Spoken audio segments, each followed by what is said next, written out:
The morning felt like every other one in the Richards Hale household. Elena was up before dawn, making breakfast for a family that no longer looked her in the eyes. Her backpack was slung over her shoulder, but inside, there wasn't just her school notes. There was everything she could carry without raising suspicion: a change of clothes, a few dollars she'd saved, and that business card the old man had given her weeks ago. As Mrs. Richards Hale handed her a grocery list before she left for work, Elena smiled faintly. She knew she wasn't coming back. She walked a familiar path toward the cafe where she worked mornings, but halfway there, she took a different bus. One headed to the other side of Dallas, Texas. Her heart pounded the entire ride, afraid she might see a familiar face.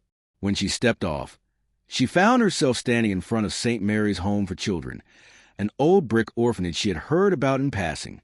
The front porch smelled faintly of soap and warm bread. She hesitated, then knocked. A middle-aged woman with tired eyes answered. "Yes, dear." "Please? I have nowhere else to go. Can I stay here? Just until I figure things out."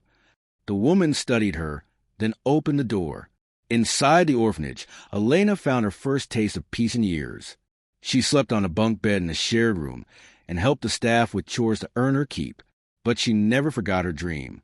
She went to the public library, used their computers, and, by some miracle, retrieved the original scholarship email. With trembling hands, she printed a new acceptance letter.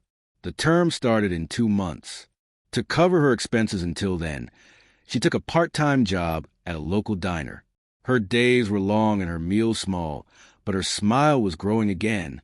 When college finally began, Elena packed her worn backpack and hugged the orphanage matron goodbye. "You gave me a roof when I had nothing. I'll never forget." Campus life wasn't easy. Her scholarship covered tuition, but not the cost of living. She worked evenings and sometimes skipped meals to afford textbooks. Then one rainy night, everything shifted. Elena was working the campus library when a tall guy in a hoodie walked in, dripping wet. He needed help finding a book, and their conversation stretched far beyond closing time. His name was Ethan, a graduate student with a part-time consulting job. Over the next weeks, Ethan became her friend, then her anchor. He noticed when she was hungry and quietly left sandwiches on her desk. He always assisted her. He never asked for anything in return. With his support and her own determination, Elena made it through the hardest semesters. The day she walked across the graduation stage, cap and gown fluttering, she scanned the crowd, not for Mrs. Richards Hale, but for the people who had truly been her family. The orphanage matron and Ethan, both standing side by side, clapping with tears in their eyes. From this moment, a new chapter opened for Elena. She was able to start a restaurant while pursuing her dream as a lawyer.